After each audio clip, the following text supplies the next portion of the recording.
There's always a place and time to play the PS5, so I've decided to pick up the PSPortal just for that reason. Now we can see if this really is worth it in 2024. The PSPortal is designed to be a streaming accessory. Remember, not a handheld console. It's designed to be a streaming accessory for your $500 PS5. But get this, if people are okay with a $200 PS5 Edge controller, why not a $200 PS5 streaming device?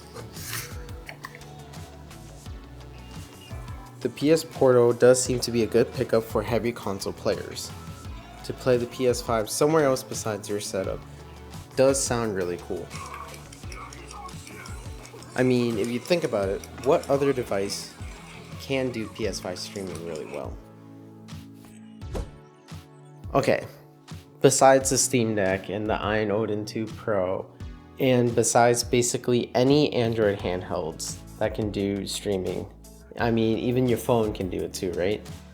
The difference is that with all those other devices, you do have to go through a setup process, such as, for example, the Steam Deck, you would need to go through a setup with Chiaki for deck. And for the backbone, you'd have to go grab the controller. One sec. You have to find the controller and then connect it through your phone like that.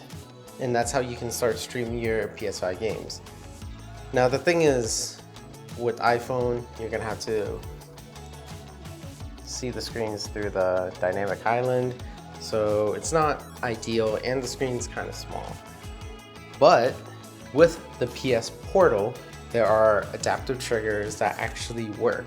So picking up the PSPortal and having it work straight out the box after your initial setup, it's pretty cool.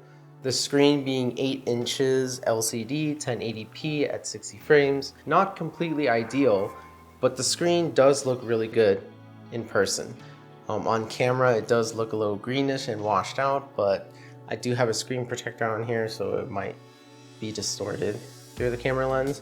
The PSPortal being just like the DualSense controller, but adding a screen right on top, and then the touchpad update through software, so now you can see the feedback of your input. It's pretty good.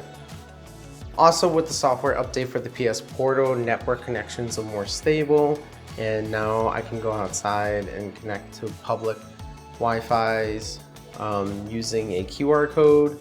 So it works, just I wouldn't bring the PSPortal out. In my case, using the PSPortal at home is perfect whenever I just want to share the TV. You know, I can just sit there, hang out, and hang on the PSPortal. It's a great backlog killer. I imagine the PSPortal are great for dads, you know. It's like the ultimate dad device. I can imagine kids wanting to watch TV and you wanting to play PlayStation 5. So instead of, you know, taking the time over your kids, you can just hang out on the PSPortal with your kids while they're watching TV. Now, when I got the PSPortal, there were some bugs and glitches. For example, one of the fixes I had to do was for the audio. For some odd reason, whenever I'm turning the volume up and down, it didn't really change the volume. It was still like freakingly loud. So all I did was just plug in a aux cable for my headset.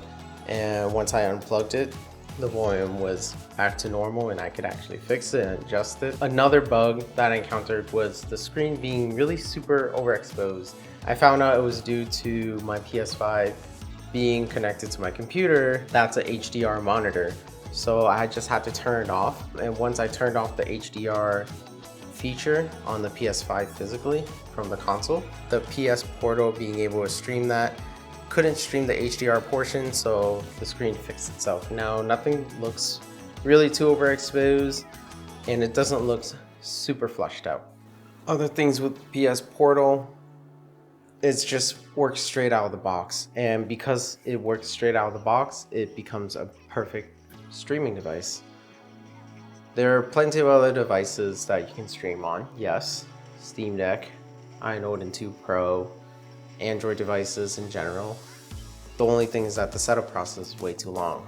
And with the PSPortal, easy peasy. And so 2024, the PSPortal to me for, like I said, those heavy console players, or for the people that want kind of like an easy experience to have a portable device for indoors where you don't have to sit at your setup to play. I think $200 for the PS Portal is pretty worth it. Again, there are controllers out there that doesn't even have the screen and can't stream games for $200, and if that's okay, I think this is perfect. And with the software update that happened recently, I really think the PS Portal does become way more worth it than it actually was. With all those fixes, PS Portal would be my favorite streaming device.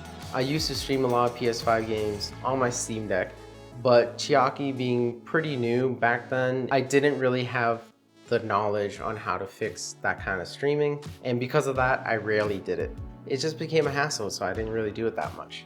And because the PS Portal now works straight out of the box, and after that update, it is now my at-home streaming device.